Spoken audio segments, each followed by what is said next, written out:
Good morning student. 298 kelvin ताप पर दी गई समीकरण हेतु अर्धशैल अभिक्रिया का अपचयन विभव ज्ञात कीजिए। यहाँ पर Ag अभिक्रिया दी हुई है, Ag प्लस प्लस इलेक्ट्रॉनिक जुड़ा एरो Ag की वैल्यू दे रखी है 0.1 कैपिटल एम जो मूलतः दी है, और ई नॉट का मान दे रखा है 0.80 वोल्ट। तो यहाँ पर हमें Ag प्लस 1 बड़े ब्रैकेट में लिखा है, इसकी वैल्यू हटाएंगे तो 0.90 बनाएंगे 10 की पावर -1। ये होता है हमारा नस्टर्ड गेट समीकरण। क्या होता है नस्टर्ड गेट समीकरण? इसका formula Ag plus 1 upon Ag बराबर E naught plus 0.0591 upon n log 10 M की power plus n. E naught यहाँ वैल्यू दे रखी है, मान रख देंगे। एन का मान कितना आएगा? एक ही इलेक्ट्रॉन है 0.01। हमने वैल्यू रखने के बाद 10 की पावर माइनस कहाँ कर जाएगी? पावर आगे तो -1 आ जाएगा। और लॉग 10 का मान कितना होता है? 1। कितना होता है? 1।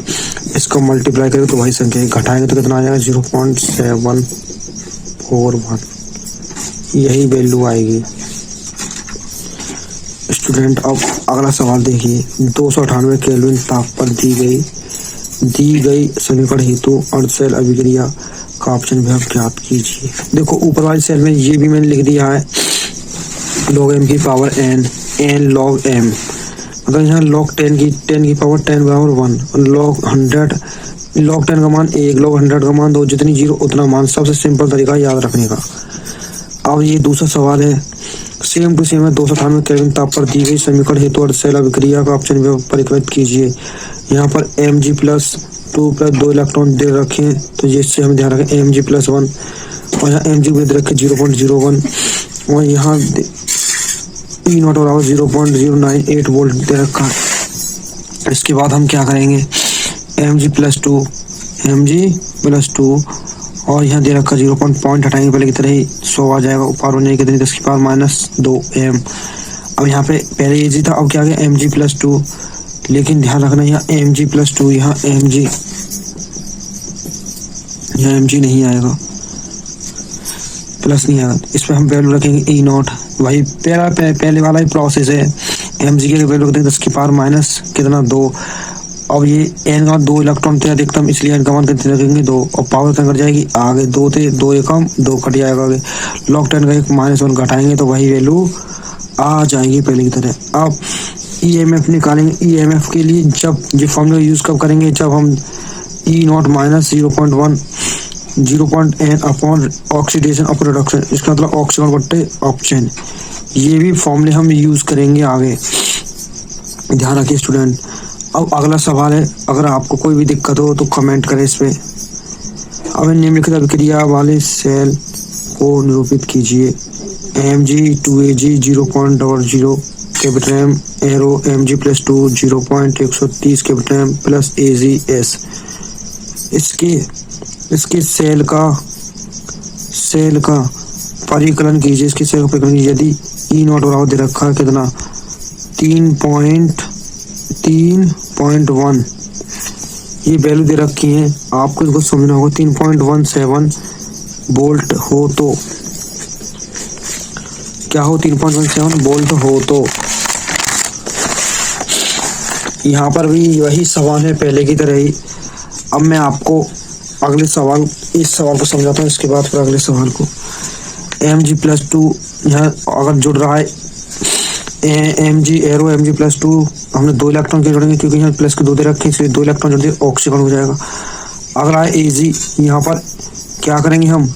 जिधर प्लस का होता है उधर इलेक्ट्रॉन जोड़ते हैं। अगर इधर इलेक्ट्रॉन जुड़ता है तो क्या हो जाएगा? अपचयन। क्या हो जाएगा? अपचयन। क्या हो जाएगा? अपचयन। ई नॉट बराबर 3.17 वोल्ट। EMF बराबर के लिए मैंने अभी फॉर्मूला बताया था आपको। तो यहाँ n बराबर अधिकतम इलेक्ट्रॉन कितने जुड़ रहे हैं, तो रख दिए हमने n का मान।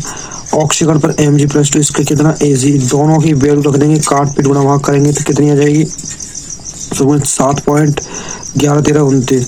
इस और ये इसका मल्टीप्लाई करेंगे तो ये आ जाएगा 0.420। तो इसमें भाग देंगे तो घटाने के बाद वैल्यू 2.967 वोल्ट। ये है वो। आगे के सवाल आप खुद करिएगा। अगर कोई दिक्कत हो तो मुझे बताइए, मैं अगला टॉपिक कराता हूँ। मैं आपको बस सवाल दिखा देता हूँ।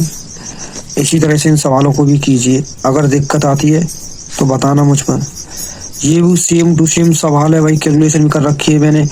अगर आपको दिक्कत है तो बिल्कुल आपको बिल्कुल स्टेप बाय स्टेप करते हुए जाना, आप समझ में आता जाएगा सवाल। देखो ये भी सवाल वही है। अब अगला सवाल क्या दे रखा है, निम्नलिखित सेल को विद्युत भाग वाले ईएमएफ ज्ञात कीजिए। पूरा क्वेश्चन हमें ढंग से पढ़ना है। यहाँ सबकी गिवन वाई हमें वैल्यू दे रखी है, इसकी 0.34, एजी नॉट की वैल्यू दे रखी है। मतलब सब कुछ हम चित्र से ही देखेंगे तभी समझ में आएगा। जैसे यहाँ पे सी यू दे रखा है, 2 इलेक्ट्रॉन। 2 इलेक्ट्रॉन क्यों जोड़ेंगे, क्योंकि यहाँ प्लस के 2 इलेक्ट्रॉन, अगर एक ऑक्सीजन होता है एनोड, यहाँ एक सिल्वर में 1 इलेक्ट्रॉन जोड़े।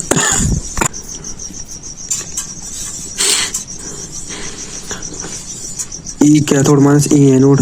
ई नॉट की वैल्यू दे रखी है 80, 0.80, इसकी दे रखी 0.34 घटा देंगे, हमारे पास वैल्यू है 0.46। तो यही हमें ध्यान देना है बस, और कुछ नहीं ज़्यादा खास सवालों में, बस आप पढ़िए आराम से।